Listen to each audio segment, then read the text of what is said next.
Assalamualaikum warahmatullahi wabarakatuh. Nama saya Saiful Huda. Saya akan menjelaskan dinamika kelompok. Pengertian dinamika kelompok. Dinamika, tingkah laku seorang anggota kelompok yang secara langsung mempengaruhi anggota lain secara timbal balik.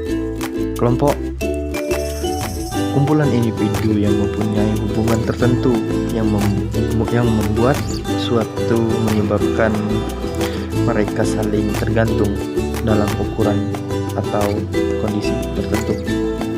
Dinamika kelompok, suatu metode atau proses yang bertujuan meningkatkan nilai kerjasama kelompok. Tujuan dinamika kelompok: pertama, meningkatkan proses interaksi antara anggota kelompok sehingga terjalin hubungan psikologis yang nyata di antara anggota kelompok. Yang kedua, meningkatkan produktivitas kelompok melalui peningkatan pengetahuan, sikap, dan keterampilan. Yang ketiga, mengembangkan kelompok ke arah yang lebih baik, maju, dan kompak. Yang keempat, meningkatkan kesejahteraan hidup anggota kelompok. Unsur-unsur dinamika kelompok: makin tinggi tingkat dinamika kelompok suatu kelompok, maka makin tinggi pula produksi maupun produktivitas yang akan diperoleh kelompok tersebut. Menurut Marzuki, tingkat dinamika kelompok ditentukan oleh kekuatan-kekuatan yang bersumber dari unsur-unsur dinamika kelompok tersebut.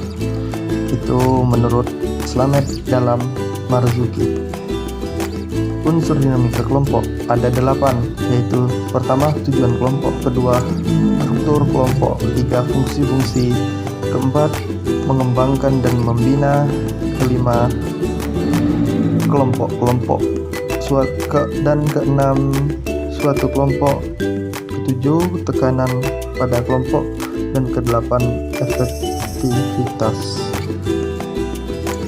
Tujuan dinamika kelompok: pertama, meningkatkan proses interaksi antara anggota kelompok sehingga terjalin hubungan psikologis yang nyata di antara anggota kelompok.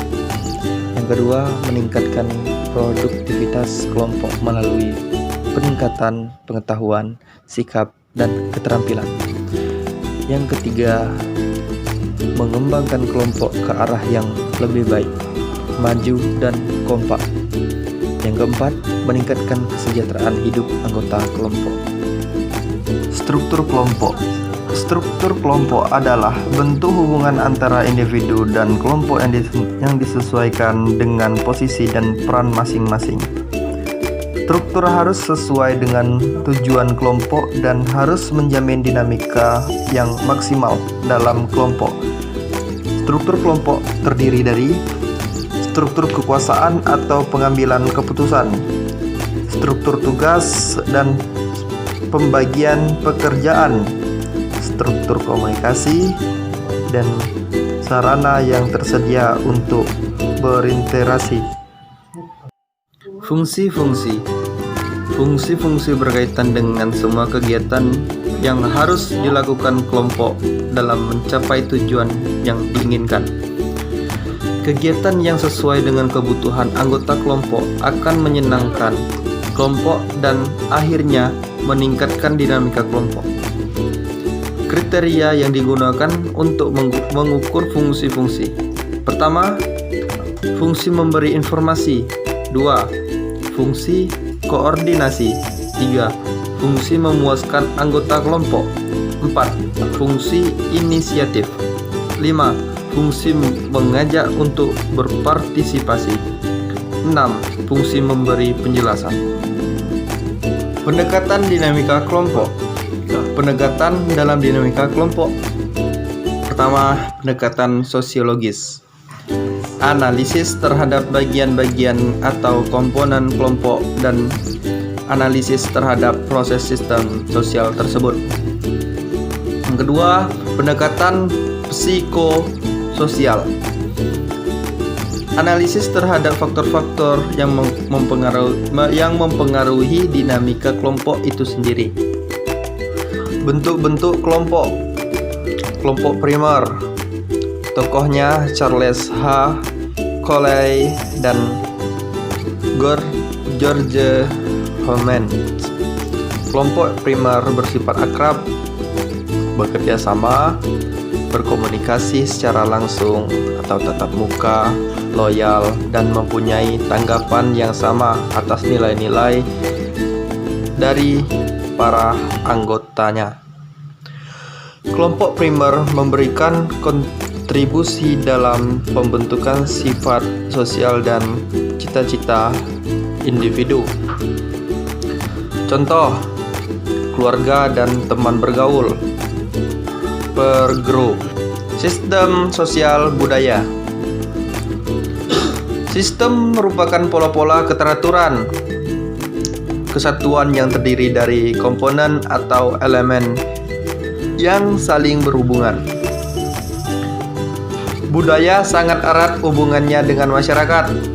Segala sesuatu yang terdapat dalam masyarakat ditentukan oleh kebudayaan yang dimiliki oleh masyarakat itu sendiri. Kelompok informal. Terbentuknya secara alamiah, kelompok tumbuh dari proses interaksi, daya tarik, dan kebutuhan seseorang. Anggota tidak diatur dan diangkat. Keanggotaan ditentukan oleh daya tarik bersama dari individu dan kelompok.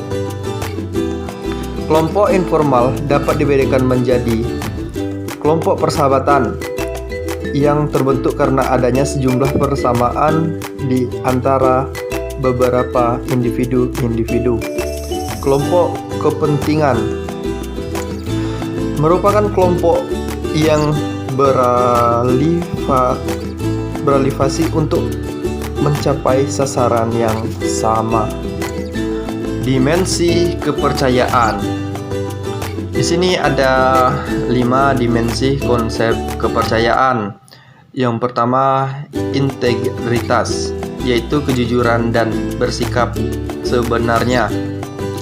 Yang kedua, kemampuan, yaitu pengetahuan dan keterampilan teknis. Yang ketiga, konsistensi. Yang keempat, kesetiaan. Dan yang kelima, keterbukaan.